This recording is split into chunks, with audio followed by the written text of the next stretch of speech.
Good afternoon from Scott Duckworth in Southeast Georgia. This may be, to me, one of my most important videos I've ever done.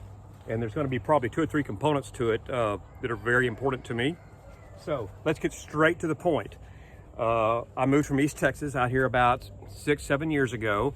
I'd always had my previous dealership do the oil changes on my Cummins 5.9 because it's just a lot more than 4 quarts of oil. It's very messy to do the oil change, and I just didn't want to do it. I now do it. But anyway, that's because I'm not in Southeast Texas. I'm out here where there's nobody that I actually trust.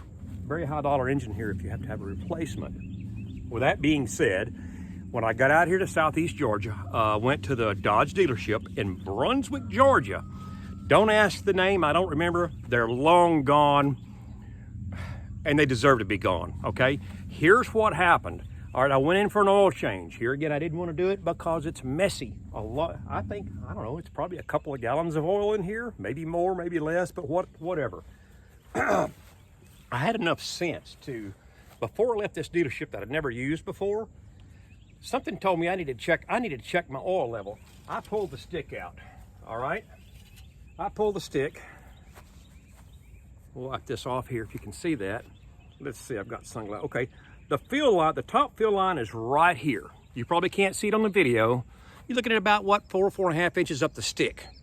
When I pulled the stick at this particular dealership in Brunswick, Georgia, it wasn't here or here or here. It was way up here. It's only supposed to be here. And guess what? The oil was black as can be. I knew immediately something was wrong. Let me put this back in here. And I caught the young man who did the oil changes. Hey, come look at something. And I pulled the stick out and showed him, and he kind of got halfway crappy with me and walked off. I don't remember what the conversation was.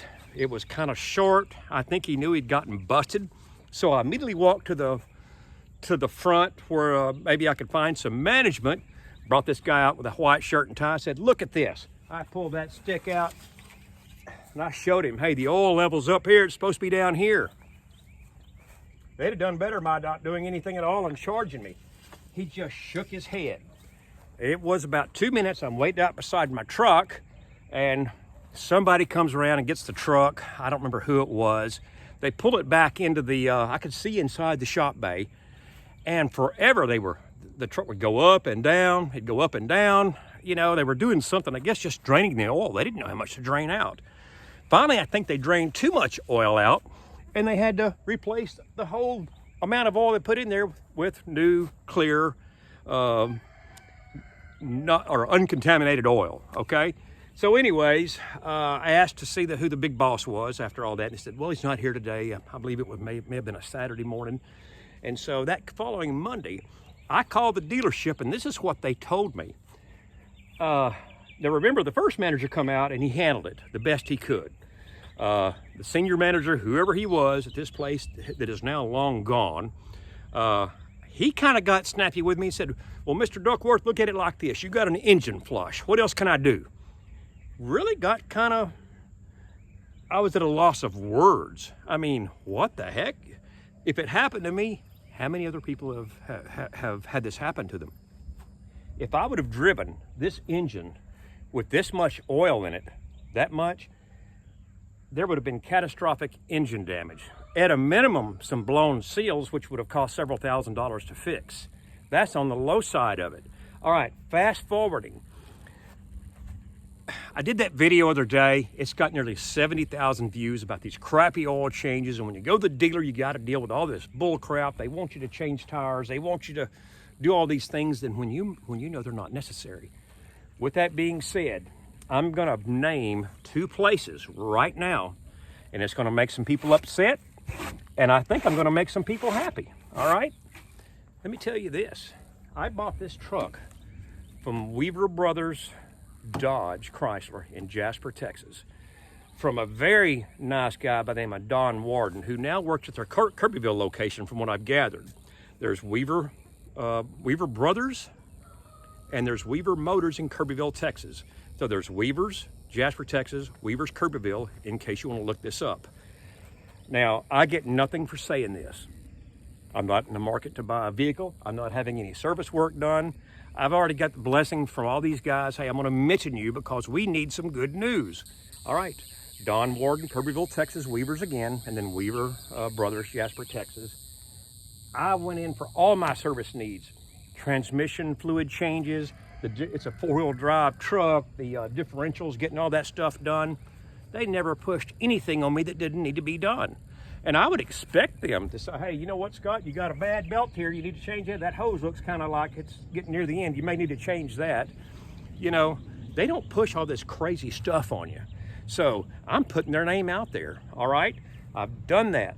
So with that being said, to this day, I got my 2006 Dodge Ram. It's been a good truck. I love this Cummins 5.9, but these crappy oil changes are, it's happening all too often.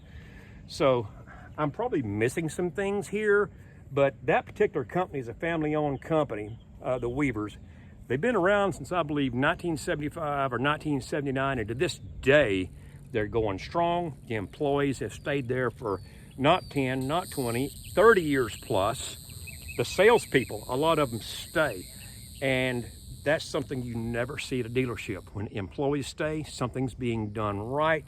And I take my hat off to Troy Weaver. I believe he now owns both of those dealerships, unless somebody wants to correct me on that. So I'm not exactly trying to advertise for them, but I've got to put some good news out there. They treated me good. Their reputation is based on service, started by Ani Weaver back in the mid-70s. That whole business operation, the platform was good old honest customer service. And if you're in the market for a Dodge truck, which I'm not, or a Chrysler or Jeep product, it would, now see, they're 900 miles from here. So it's a long way. And here again, I get nothing for putting this out there. We need good news. It would be worth your drive if you're in the market for a new vehicle. I would certainly trust them. My advice, if you are going to buy a used vehicle, go to a smaller town dealership. You want to find a place that's small town, their reputation is, it's held to a higher standard than it is these big city dealers. I've dealt with all of them. And if I was going to buy a truck or car today, I'd go right back to Jasper or Kirbyville, Texas. This is Scott. I don't want to say any more and bore you, but hey, that's my story. I'm sticking to it. And thank you for Don Warden. I finally got to talk to you, and fine person. He works at the Kirbyville store. I just thank you guys for carrying on through some good, honest customer service. The big dealerships out there make the few honest ones look bad. I don't know why, but honesty to me wins in the end. Thank you again.